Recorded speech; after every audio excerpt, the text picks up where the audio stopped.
ओम सद्यो जातं प्रपद्यामि सद्यो जाताय वै नमो नमः। भवे भवेनाति भवे भवस्य मां भवोद्भवाय नमः। त्र्यंबकं यजामहे सुगंधिं पुष्टिवर्धनम् उर्वारुकमिव बन्धनान् मृत्योर्मुक्षीयमामृतात्। नमस्कार, स्वागत है आपका आचार्य वाणी में। मैं आचार्य डॉक्टर विक्रमादित्य आपके साथ हूँ। देखिए, तुला राशि वालों, आपकी राशि के अनुसार से आने वाला समय कैसा रहेगा। जून का मध्य भाग आपके लिए बड़ा महत्वपूर्ण है।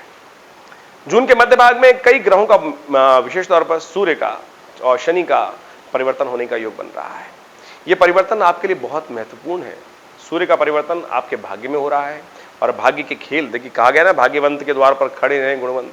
सूर्य जब भाग्य में आते हैं, कीर्ति के स्वामी हैं, यश के स्वामी हैं, वो भाग्य को वर्धन करने के योग देते हैं। बुध के घर आ रहे हैं, शुक्र के घर से निकलकर, अष्टम से निकलकर नवम भाव में जा रहे हैं। ये बड़ा इंपॉर्टेंट है आपके लिए। हमने अलग से वीडियो भी बनाया है, सूर्य का क्या प्रभाव होगा आपके लिए 1 महीने तक, वो अभी आप समझ सकते हैं। लेकिन ओवरऑल जो कुछ प्रभाव होगा वो हम आपको बताएंगे। साथ साथ शनि का परिवर्तन भी हो रहा है। शनि महाराज, विशेष तौर पर कहा जाता है शनि को मनाएं सदा सुख पाए।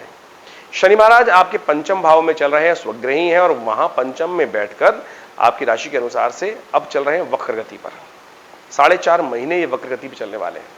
और 4.5 महीने वक्रगति बुद्धि, चतुर्थ जो पंचम भाव है बुद्धि का भाव है, संतान का भाव है। ध्यान रखना है कि चलते चलते सीधी गाड़ी जब उल्टी होती है, यानी यहाँ पर वक्रगति सीधे चाल से चलते हुए वक्रगति पे आते हैं, तो ऐसे में बड़ा सावधान रहना चाहिए। जब गाड़ी बैक कर रहे होते हैं तो सामने तो गाड़ी चलानी आसान होती है, लेकिन बैक करते वक्त पूरे ध्यान को एकाग्र रखना पड़ता है। हल्की सी गलती भी कहीं ना कहीं आपको, हल्की सी गलती से कहीं ना कहीं फंसने के योग बन जाते हैं।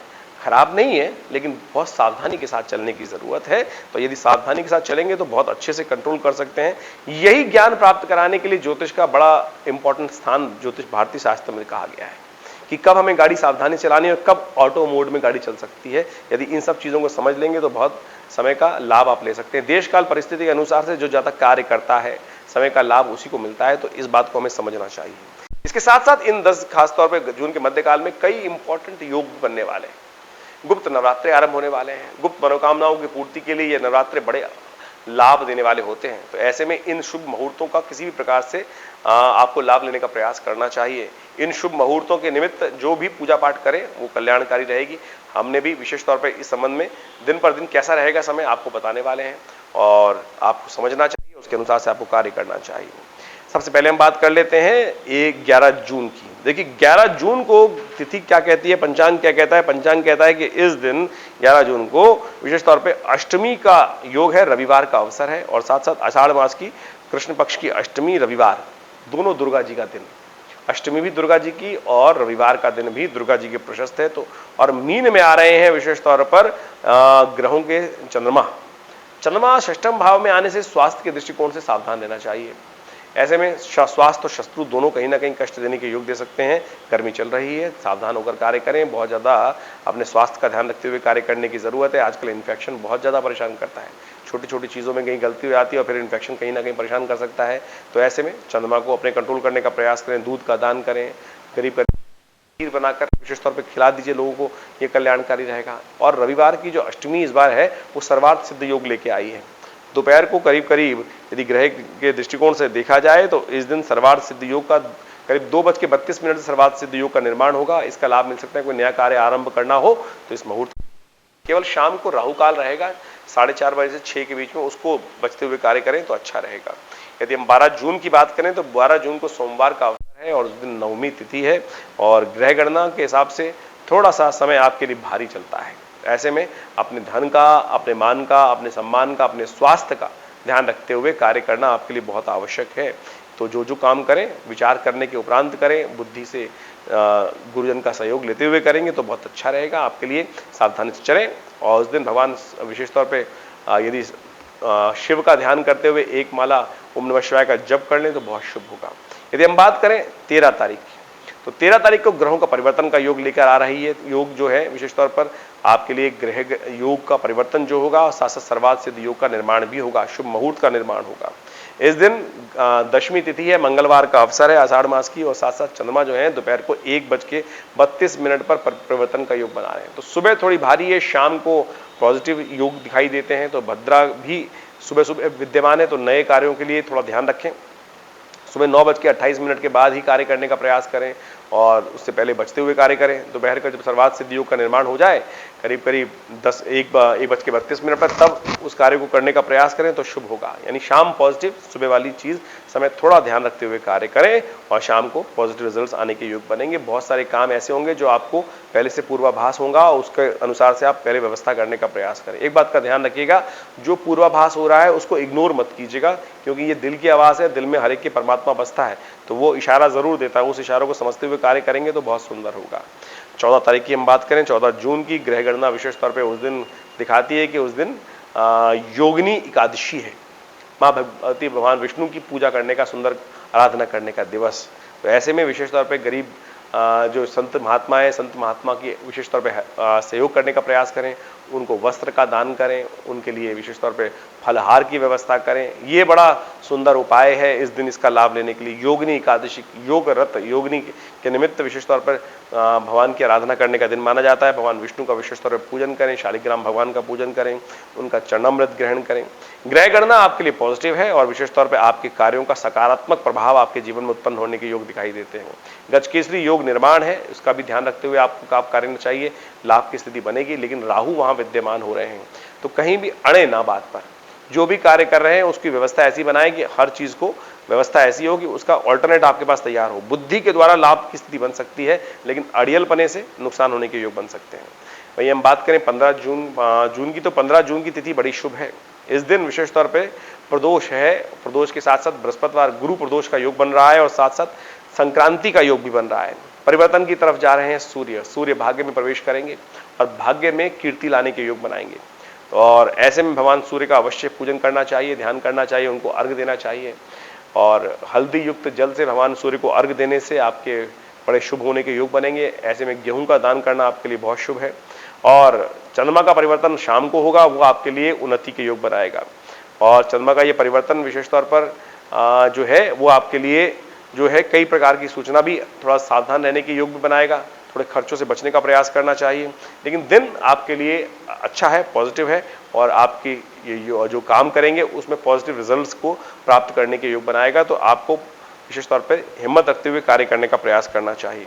वहीं 16 जून की हम बात करें तो 16 जून को ग्रहों गणना के अनुसार से एक मासिक शिवरात्रि का योग बन रहा है और साथ साथ शुक्रवार का अवसर है, महालक्ष्मी को पसंद करने का दिवस।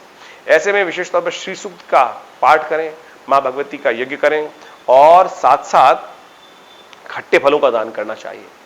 और ग्रहों की गणना विशेष तौर पर दिखा रही है कि आपको हर कार्य को करते हुए पहले सावधान रहते हुए कार्य करें। जुर्माने का योग दिखाई देता है कहीं ना कहीं से, खर्चों के बढ़ने के योग दिखाई देते हैं और मन थोड़ा सा परेशानी में फंसने के योग बनते दिखाई दे रहे हैं। तो ऐसे में मां भगवती के को पसंद करने के लिए, लक्ष्मी जी को पसंद करने के लिए, अलक्ष्मी को दूर करने के लिए काम करें।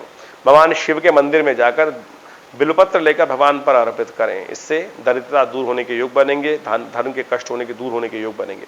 इस दिन भद्रा विद्यमान है, सुबह 8:34 से लेकर रात्रि में 9 बजे तक। तो कोशिश ये करें, नए कार्यों के लिए दिन शुभ नहीं दिखाई देता तो उससे बचने का प्रयास करें। 17 जून की हम यदि जून को ग्रह गणना विशेष तौर पर दिखा रही है कि शनिचरी अमावस्या का योग बन रहा है इस दिन, और साथ साथ शनि महाराज अपनी गति में परिवर्तन कर रहे हैं। शनि सीधी चाल चल रहे थे, अब उल्टी चाल चलेंगे, आपके संतान के भाव में आ गए हैं, बुद्धि के भाव में आ गए हैं।